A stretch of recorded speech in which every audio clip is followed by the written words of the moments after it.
আমার দেহ আমি মেরামত করব, সুন্নাহ ধরব, ওষুধ ছাড়ব, সুস্থ দেহে ইবাদত করব।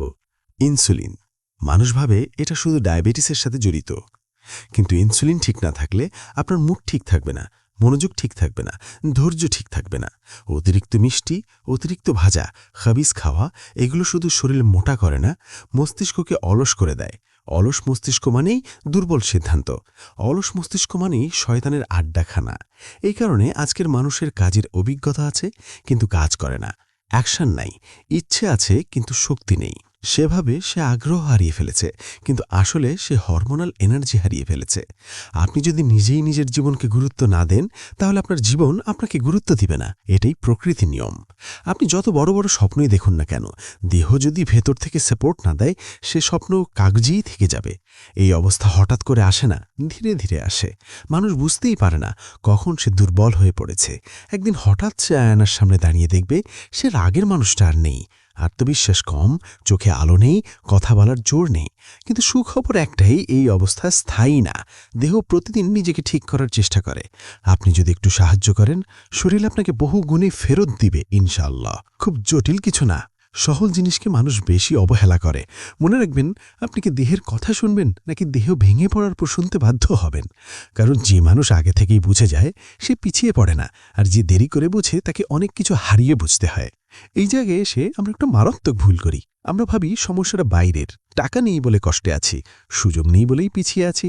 মানুষ প্রতারক, তাই জায়গায় জায়গায় ঠকাচ্ছে। সমস্যাটি আসলে দেহের ভিতরের গণ্ডগোল। কারণ শরীর ঠিক না থাকলে মানুষ ভালো সুযোগ দেখলেও ভয় পায়, মানুষ সিদ্ধান্ত নিলেও ধারাবাহিকতা ধরে রাখতে পারে না। ভাবুন তো, যে মানুষ রাতে ঠিকমতো ঘুমাতে পারবে না, যার মাথার ভেতর সারাক্ষণ চিন্তা ঘুরছে, ভাবে, বুক ধরফর করে, সেই কি তখন নতুন কিছু শুরু করতে পারবে? সে কি ঝুঁকি নিতে পারবে? সে কি ধৈর্য ধরে অপেক্ষা করতে পারবে? পারবে না। কারণ তার শরীর তাকে বারবার বলছে, এখনও বাঁচো, ভবিষ্যতের কথা পরে ভাবো, নগদ অফারগুলো লুফে নাও। এই জায়গা থেকে লোনের ভাব শুরু হয়। মানুষ ভাবে একবার টাকা হাতে আসলে সব ঠিক হয়ে যাবে, কিন্তু শরীর তখনও ঠিক হয় না। ফলে টাকা আসে কিন্তু শান্তি আসে না। কিস্তির চিন্তা, সুদূর চাপ, লোকের কথা, সব মিলিয়ে হরমোনের এলোমেলো। ঘুম কমে যায়।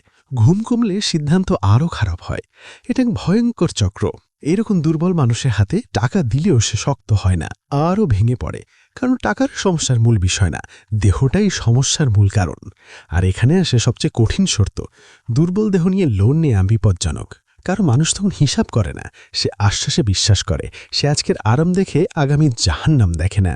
যদি জীবন বাঁচাতে চান, লাইফস্টাইল ঠিক করুন। কারণ দেহ ঠিক হলে মানুষ নিজেই বুঝে যায় কোথায় না বলতে হবে।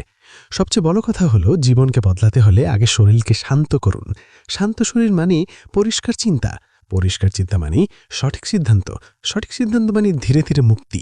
যে মানুষ আজ হতাশায় ডুবে আছে সে খারাপ না, সে আসলে ক্লান্ত, সে চাপের নিচে আছে। আর চাপের নিচে থাকা মানুষগুলো ভুল করবে, এটাই স্বাভাবিক। কিন্তু অজুহাত দিয়ে জীবন চলে না। একদিন না একদিন শরীর ভেঙে পড়ে। তখন টাকা, লোন, লোভ, স্বপ্ন দেখানো বন্ধুগুলো কেউ পাশে থাকে না। প্রশ্ন শুধু একটাই, আপনি কি এখন শুনবেন নাকি পরে বাধ্য হয়ে শুনবেন? জীবন আসলে হঠাৎ ধ্বংস হয় না, ধীরে ধীরে ভেঙে পড়ে। মানুষ বুঝতেই পারে না কখন সে নিজের শরীরের বিরুদ্ধে দাঙ্গা হাঙ্গামা শুরু করেছে। একটু কম ঘুম, একটু বেশি চিন্তা, একটু বেশি লোভ, একটু বেশি ভয়, এই ছোট ছোট জিনিসগুলোই একদিন পাহাড় হয়ে দাঁড়ায়। আপনি যতদিন নিজের শরীরের সংকেতকে অবহেলা করবেন, ততদিন পৃথিবী আপনাকে ঠকাতেই থাকবে। কারণ শরীরই প্রথম বলে দেয় আপনি ঠিক পথে আছেন নাকি ভুল পথে আছেন। কিন্তু আমরা সেটা শুনি না। আমরা শুনি লোকের কথা, বিজ্ঞাপনের কথা, আশ্বাসের কথা। যে মানুষ আজ বলছে এই লোনটা নাও সব ঠিক হয়ে যাবে, সে আপনার হরমোন এলোমেলো হলে পাশে থাকবে না। যে মানুষ আজ বলছে এবার ঝুঁকি নাও, সে রাতে আপনার ঘুম ভাঙলে ফোন ধরবে না। শেষ পর্যন্ত আপনার সাথে থাকবে আপনার শরীর আর আপনার মন। আপনি জীবন বদলাতে চান, 4টি কাজ শুরু করুন। নিজের ঘুম ঠিক করুন, নিজের চিন্তা ঠিক করুন, আর লোভকে প্রশ্ন করুন। সুন্নাহ পালন করুন। বড় সিদ্ধান্ত নেয়ার আগে নিজেকে জিজ্ঞেস করুন, আমি শান্ত আছি তো? যদি উত্তর না হয়, তাহলে সেখানেই থেমে যান। মনে রাখুন, শান্ত শরীর ঘন নিজেকে ধ্বংস করে না। আর যে নিজের শরীরকে ধ্বংস করে, সে একদিন সময়, টাকার, সম্পদ, সম্পর্ক, সম্মান, ইভেন অন্তিম শান্তি সর্বস্ব হারিয়ে কবর জগতের বাসিন্দা হয়ে যায়।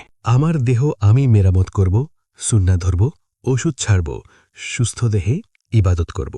570 খ্রিস্টাব্দের চেতনায় 1450 বছর পূর্বে হারিয়ে যাওয়া আরবীয় চিকিৎসা পদ্ধতি কোরআন সুন্নাহর আলোকে হজরত মোহাম্মদ সাল্লাল্লাহু আলাইহি ওয়াসাল্লামের খাদ্যাভ্যাস, লাইফস্টাইল এবং মৃত সুন্নাহ জীবিত করার মাধ্যমে বিনা ওষুধে মানসিক, আত্মিক ও দৈহিক রোগমুক্তির চিকিৎসা সেবাকে মানব কল্যাণে দেশময় ও আন্তর্জাতিক অঙ্গনে ছড়িয়ে দেওয়ার এক চিন্তা চেতনায় ব্রত হয়ে গবেষক, লেখক, দেশ বিদেশে প্রশিক্ষিত আন্তর্জাতিক ব্যক্তিত্ব, বিশিষ্ট চিকিৎসক ডাক্তার আব্দুল আজিবের ঐকান্তিক প্রচেষ্টায় চিকিৎসা জগতের নবদিগন্তের দ্বার উন্মোচিত হল সুন্নাহপ্যাথিক চিকিৎসা সেবা। সুন্নাহভিত্তিক লাইফস্টাইল ও জনসচেতনতা বৃদ্ধির মাধ্যমে স্বাস্থ্য সুবিধাকে মানুষের প্রত্যাশা ও প্রাপ্তির দোরগোড়ায় নেমে যাওয়াই সুন্নাহপ্যাথিকের লক্ষ্য ও উদ্দেশ্য।